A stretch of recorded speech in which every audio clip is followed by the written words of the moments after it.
하나님 말씀 보겠습니다. 신약 성경 마태복음 5장입니다.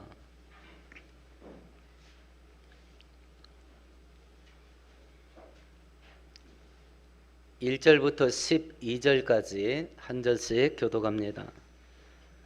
예수께서 무리를 보시고 산에 올라가 앉으시니 제자들이 나온지라.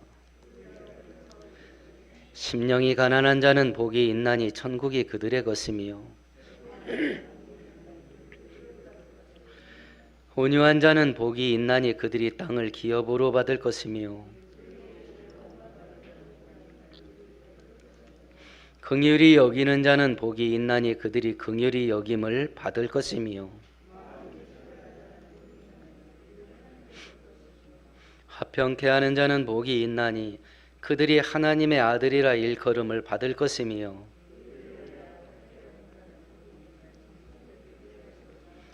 나로 말미암아 너희를 욕하고 박해하고 거짓으로 너희를 거슬려 모든 악한 말을 할 때에는 너희에게 복이 있나니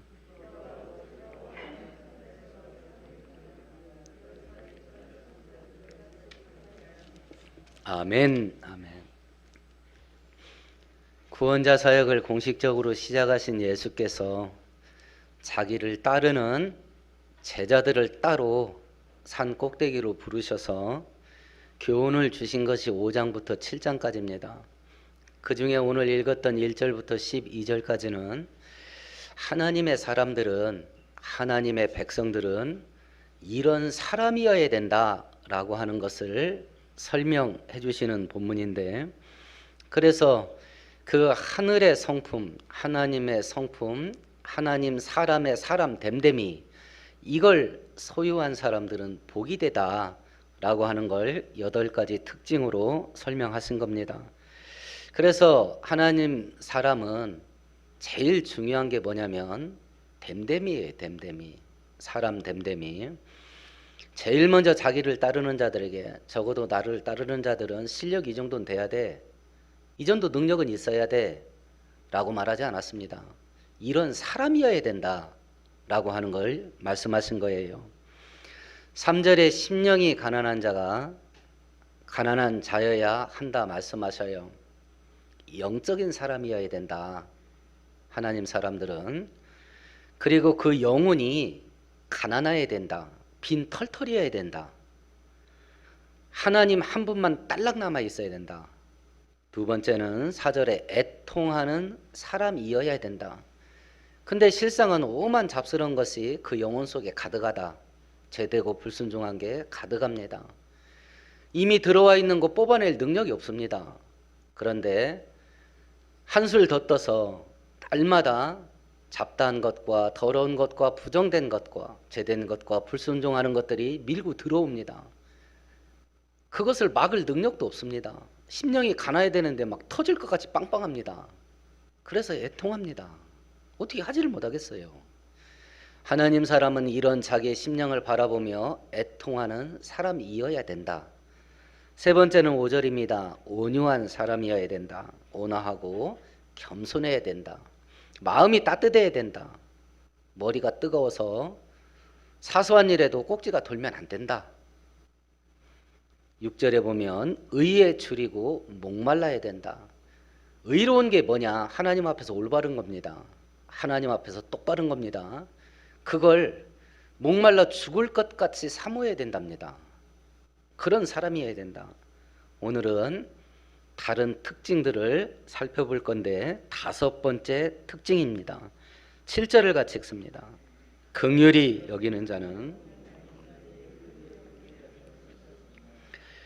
하나님의 사람은 긍휼히 여기는 사람이어야 된다.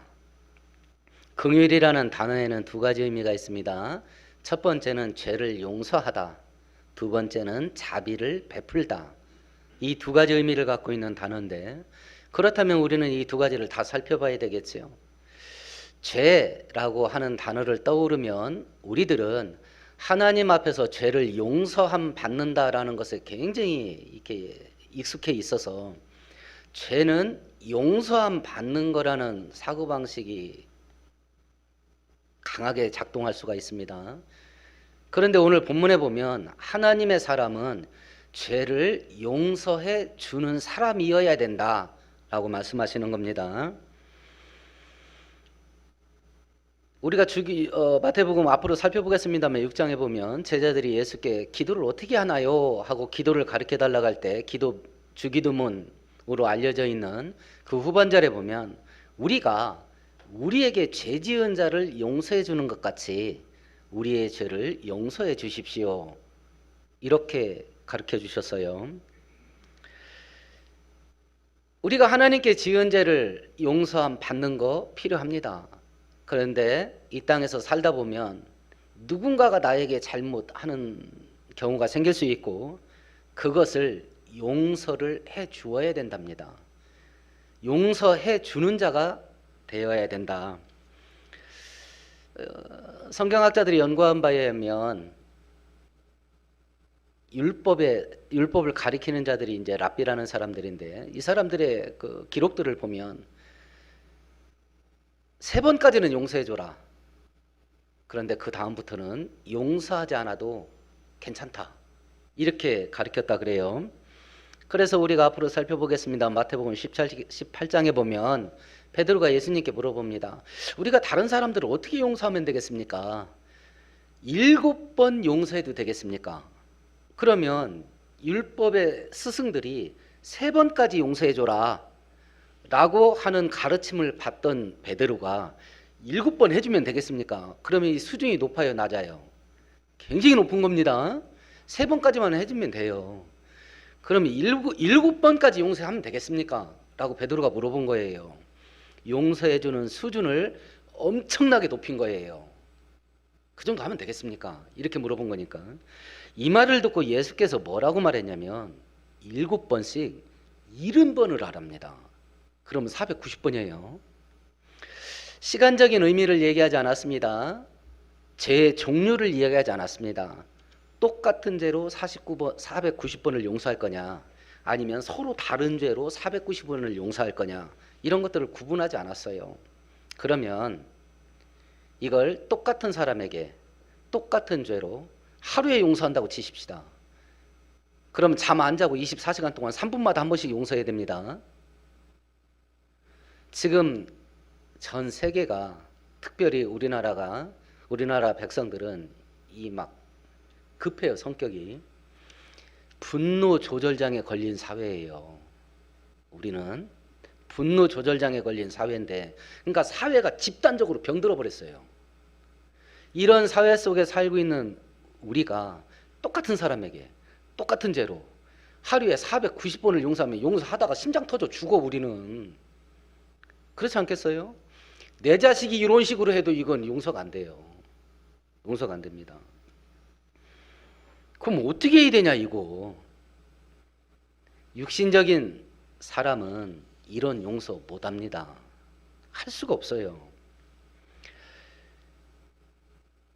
우리가 화상을 입었다고 가정해 보십시다. 아니면 무엇인가 날카로운 것에 길게 찢겨져서 꼬맸다고 치십시다. 상처가 아뭅니까? 안 아뭅니까? 치료됩니다. 아물어요. 근데 뭐가 남습니까? 흉터가 났습니다. 그래서 그 흉터를 보면 어떤 때, 어떤 사건으로 이 상처가 났다 하는 걸 우리가 기억에 떠올립니다. 다른 사람하고 어떤 이 죄된 문제로 엮이는 것을 생각해 보십시다. 내가 용서했어요. 용서할 수 있습니다. 근데 우리는 사람이라서 뭐가 남냐면 흉터가 남습니다. 치료됐어요. 용서도 했습니다. 근데 흉터가 남아요. 그래서 그 흉터를 보면 기억이 납니다. 우리 자녀들이 우리들에게 뭔가를 잘못하면 부모 가르침을 어기고 뭔가를 잘못하게 되면 내가 몇 번이나 말해. 네가 지금 이게 몇 번째야? 하고 따져요. 기억하고 있다는 이야기지요. 성경에서 죄를 용서하다는 단어는 그게 아니에요. 그건 죄를 용서한 게 아니에요. 기억하고 있으면. 성경에서 죄를 용서하다는 단어는 뭐냐면 죄를 기억에서 지우는 거예요. 그래서 우리가 구약 성경을 읽어보면 하나님께서 이스라엘 백성들이 하나님을 얼마나 징그럽게 속을 새게 해요. 불순종하고. 그런데 그런 이스라엘 백성들을 용서할 때 하나님이 뭐라고 말씀하시냐. 이사야서도 그렇고 예레미야서도 그렇고 나는 여호와니 너희들의 죄를 기억도 하지 않으리라. 이게 진짜 용서예요. 이게 용서입니다. 그러면 지금 오늘 본문에서 그걸 얘기하신 거예요. 내 사람들은, 내 자식들은 죄를 용서해주는 사람이어야 돼 라고 할 때 죄를 용서하다가 뭐냐면 기억에서 지우는 겁니다. 이거 제정신 갖고 안 됩니다. 할 수가 없어요. 자연적인 사람은 죄를 용서할 수 있겠으나 기억합니다. 그렇다고 하면 어떻게 해야 이런 죄 용서를 할 수 있겠냐? 하나님의 성품을 가진 자여야 할 수 있어요. 하나님의 성품을 가진 자여야. 요한복음 17장에 이런 말씀했습니다. 예수께서 자기를 따르는 자들을 위해서 기도할 때 그들을 진리로 거룩하게 하옵소서. 아버지의 말씀은 진리니이다. 우리가 하나님 성품에 참여하는 것은 은혜로 받는 겁니다. 이거 수련 쌓아서 되는 게 아니에요. 은혜로 받는 거예요. 거룩함 하나님의 성품입니다. 의로움 하나님의 성품입니다. 하나님께 받는 거예요. 의롭다 여김을 받는 겁니다. 죄 용서하는 성품 하나님께 받는 겁니다. 그런데 또 다르게 다른 말도 하셔요. 나는 거룩한 하나님이니 너희도 거룩해라. 거룩하게 해 주셔야 거룩해집니다. 근데 그 말씀을 하신 하나님께서 똑같이 뭐라고 하냐면 너희들도 거룩해지려고 몸부림을 쳐라. 이걸 똑같이 말씀하신 거예요. 은혜도 있어야 되는데 우리의 수고도 있어야 됩니다. 사람의 책임을 무시하지 않았어요. 우리도 막 몸부림을 쳐야 됩니다. 몸부림을. 이런 와중 속에 우리가 정치판을 한번 보십시다. 매일 다른 사람들을 죽이려고 무너뜨리려고 함정을 팝니다. 그 함정도 교묘하게 팝니다. 그러나 막 밀어 넣습니다. 거기다가 당한 자는 기회만 오면 복수합니다. 보복을 하고 상류층이 지도자들이 이런 짓을 하면 이런 성향이 밑으로 흘러내려가는 것은 순식간에 됩니다. 순식간에 돼요. 이런 와중 속에 사회 전체가 분노조절 장애가 걸려서 사소한 일로도 사람을 죽이는 시대 속에 하나님께서 우리들에게 말씀하셔요. 내 사람들은, 내 자식들은 죄를 기억도 하지 않게 용서해주는 사람이어야 된다. 그래서 우리는 몸을 가지고 이 땅에 살지만 하늘에 속한 사람이어야 됩니다. 그걸 지금 하나님이 우리에게 말씀하신 거예요. 이제 긍휼히 여기다라는 두 번째 단어입니다. 자비를 베풀다라는 단어예요. 다른 사람들을 배려하는 것이지요. 무거운 짐을 진 다른 사람들의 짐을 같이 짊어져 주는 겁니다. 지금은 내가 살아야 됩니다. 근데 내가 살려면 생존 경쟁 시대이기 때문에 다른 사람이 죽어야 돼요. 다른 사람이 망해야 내가 삽니다. 다른 사람을 밟고 올라가야 내가 살아요. 그런 시대 속에 우리들에게 자비를 베푸는 사람이어야 된다. 나 먼저 생각하는 게 아니라 다른 사람 먼저 생각하는, 배려하는 사람이어야 된다. 하나님의 사람들은 이렇게 말씀하신 거예요. 야고보서 2장에 이런 말씀이 있네요. 만일 형제나 자매가 헐벗고 일용할 양식이 없는데 너희 중에 누구든지 그에게 이르되 평안히 가라, 더럽게 하라, 배부르게 하라 하며 그 몸에 쓸 것을 주지 아니하면 무슨 유익이 있으리요? 이와 같이 행함이 없는 믿음은 그 자체가 죽은 것이라. 꽤 오래전에 미국에서 여자 고등학생 전국 농구대회가 열린 적이 있어요.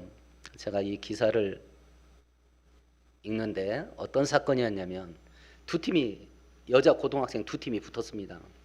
한쪽은 기독교 학교예요. 한쪽은 정서 장애가 있는 특수학교입니다. 이 두 여자 고등학교 농구팀이 붙은 거예요. 결과가 어떻게 나왔냐면 기독교 학교가 100대 0으로 이겼습니다. 친선 경기도 아니고 공식 경기에서 빵점 나온 경기는 미국 역사상 처음이었대요.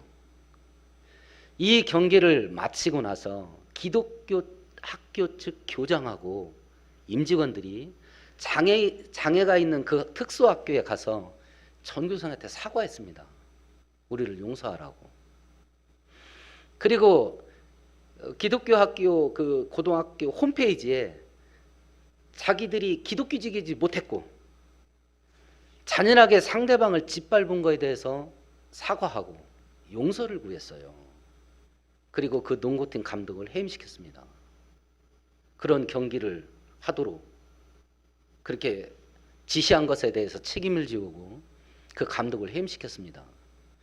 아니 이긴 감독을 해임시켰어요. 이유가 뭐냐? 기독교적이지 못한 짓을 했다는 거예요. 어떻게 그렇게 짓밟을 수 있냐? 어떻게? 이기고도 전국에 사과를 했던 거예요. 이게 뭐냐? 긍휼히 여기는 겁니다. 이게 긍휼히 여기는 거예요. 기독교인들이 성도는 이렇게 사는 거요 하는 걸 일상화하고 살았다면 이 땅이 얼마나 따뜻했겠나. 이 땅이 이 각박한 시대 속에서 사람들이 이게 예수의 향기라는 거구나. 이걸 얼마나 자주 맡아봤겠나. 기독교인들이 이게 당연히 그렇게 사는 거 아니요? 이렇게 하고 살았다면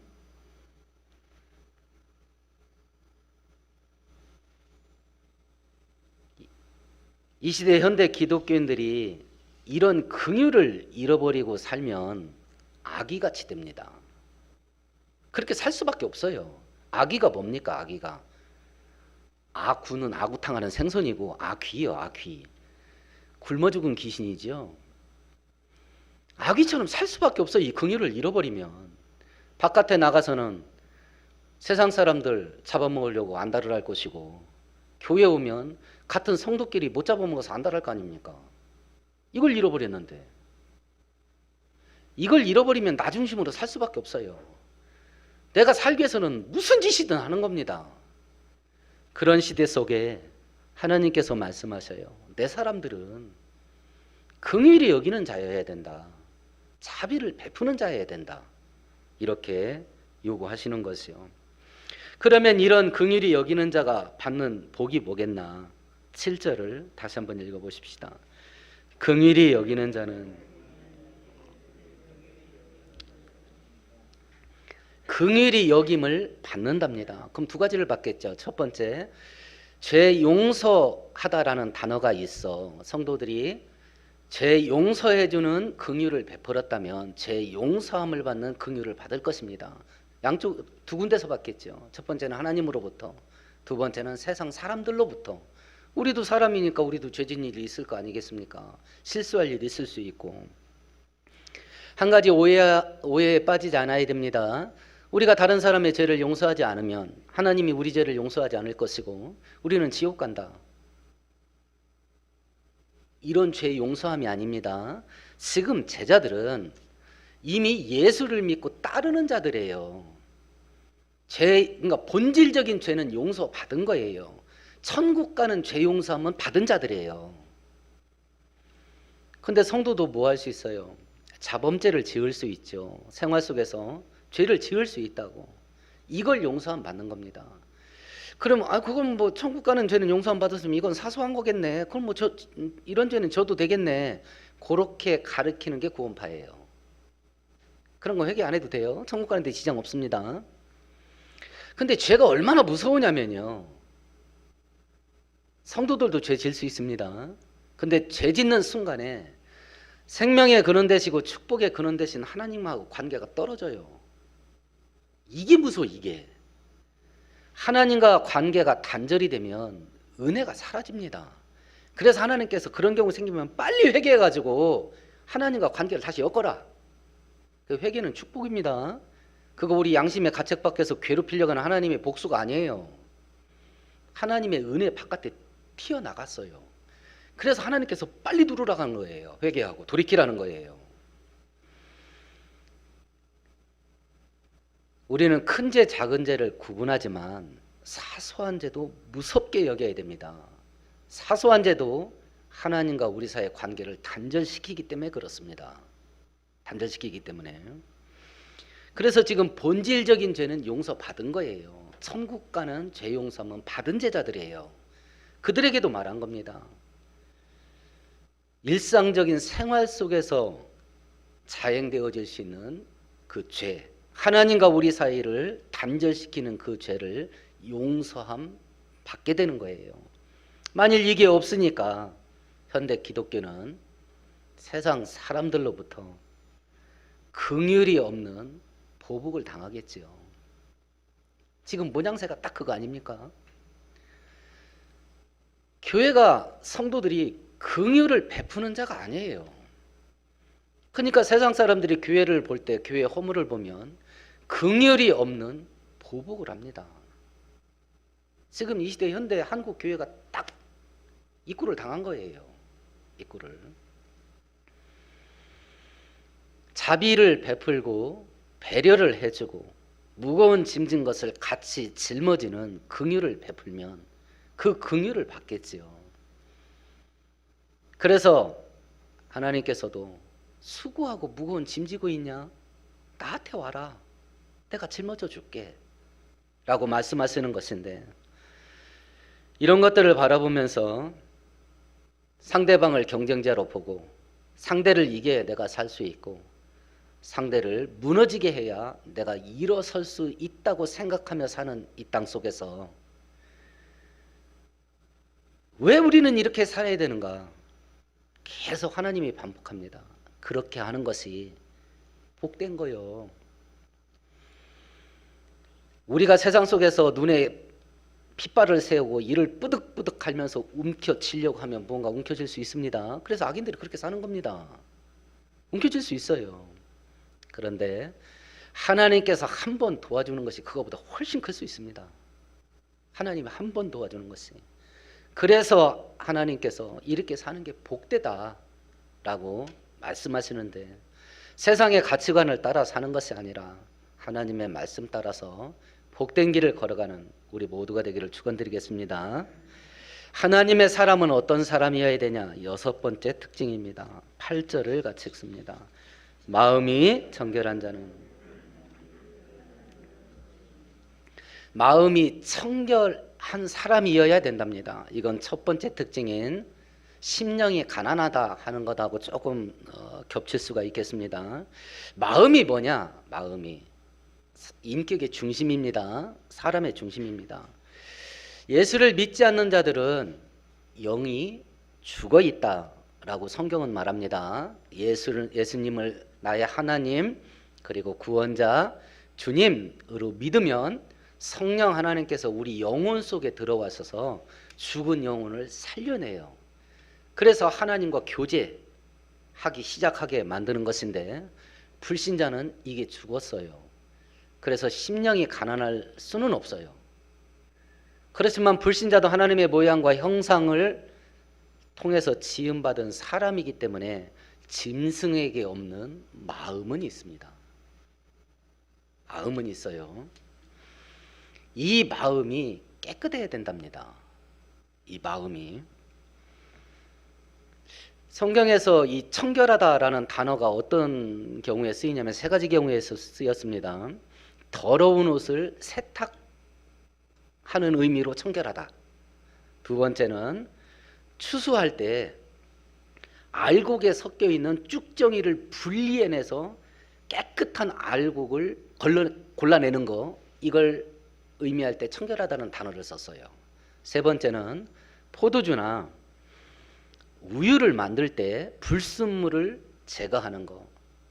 우리가 뭔가 이렇게 육수 낼 때 거품 떠오르잖아요. 그럼 걸러내시지요. 그 행위예요. 국물을 맑고 깨끗하게 청결하게 만드는 거. 이런 의미로 사용된 것이 청결하다는 단어예요. 그러면 우리 마음이 깨끗한 게 뭐냐? 이런 의미를 비유적으로 떠올리면서 이 마음을 이런 식으로 관리해야 청결한 상태가 되는구나 하는 걸 떠올리면 되겠습니다. 그러면 마음이 청결하지 못하면 어떤 상태가 될까? 마가복음 7장에는 예수께서 이런 말씀을 하셔요. 속에서 나온 것이 사람을 더럽게 하는데 속에서 곧 사람의 마음에서 나오는 것은 악한 생각 곧 음란과 도적질과 살인과 간음과 탐욕과 악독과 속임과 음탕과 흘기는 눈과 회방과 교만과 광패함이니 이 모든 악한 것들이 다 그 속에서 나와서 사람을 더럽게 하느니라. 이걸로 꽉 차 있는 거예요. 마음이 청결하지 못한 사람들은. 근데 우리가 요즘 뉴스를 보면 현대인들이요 급속도로 마음판 자체가 악해져 가요. 아주 더럽습니다. 아주 더러워요. 특히 정치인들이 그렇죠. 아니 저런 더러운 짓을 어떻게 하냐라고 하는 걸 아무렇지도 않게 합니다. 아무렇지도 않게 해요. 한동훈 검사장이 재판 때문에 출석을 하면서 이야기를 합니다. 과거에는 범죄자가 나는 죄 없습니다 하고 뿌득뿌득 우긴대요. 그러면 증거를 딱 대면 일단 죄는 인정한답니다. 맞다고 내가 그거 했다고. 그러면서 그 다음부터는 그걸 할 수밖에 없었던 다른 막 이렇게 부차적인 것들, 그러니까 우리 쉬운 말하면 핑계죠. 변명. 이런 것들을 막 주저리 돼가지고 형량을 낮추려고 한답니다. 근데 요새 사람은 안 그런답니다. 끝까지 죄가 없다고 하다가 증거를 들이대면 뭐라고 말하냐면 그게 어때서? 이런답니다.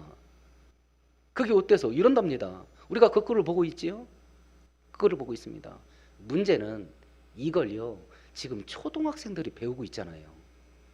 나 촉법소년이에요 이러잖아요. 나 아직 어려요. 아니, 어린 놈이 그 짓을 해놓고 나 어리다고 그런다고. 급속도로 마음판 자체가요 푹신 썩었어요. 이런 현상 자체가 재림의 징조입니다. 이런 현상 자체가 재림의 징조예요. 재림이 있고 최후의 심판이 있다는 것을 몇 번의 실제적인 사건을 통해서 하나님께서 보여줬는데 그 첫 번째가 노아 홍수예요.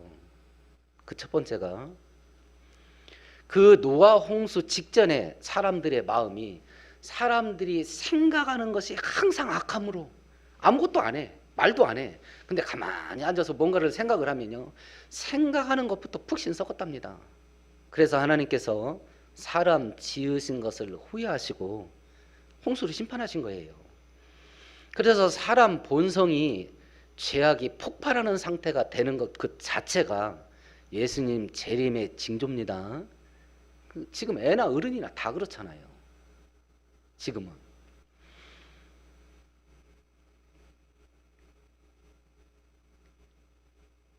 이런 시대 속에 하나님께서 우리들에게 말씀하셔요. 내 사람들은 마음판이 깨끗해야 된다. 마음판이 깨끗해야 된다. 그럼 우리가 어떻게 이 마음판이 깨끗해지냐? 지금 이 8가지 하나님 사람의 특징은 하늘에 속한 성품이에요. 하늘에 속한 성품입니다.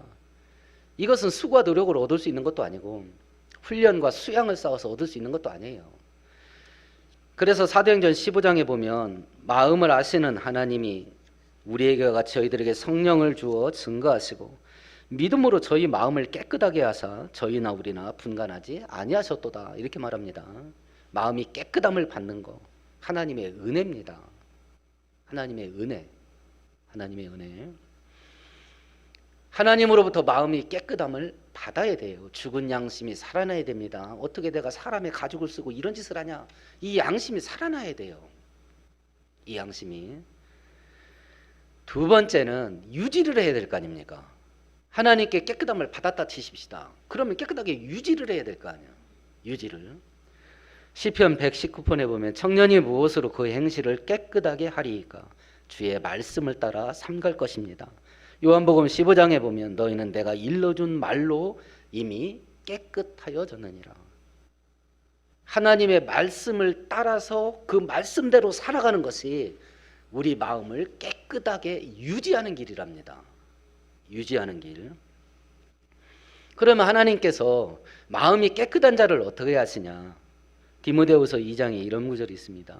큰 집에는 금그릇과 은그릇만 있는 것이 아니라 나무그릇과 질그릇도 있어서 그 중에 어떤 것은 귀하게 쓰이고 어떤 것은 천하게도 쓰입니다. 그러므로 누구든지 이런 것에서 자기를 깨끗하게 하면 그는 주인이 온갖 좋은 일에 요긴하게 쓸 수 있는 귀하고 거룩한 그릇이 될 겁니다. 나무가 있습니다. 흙이 있습니다.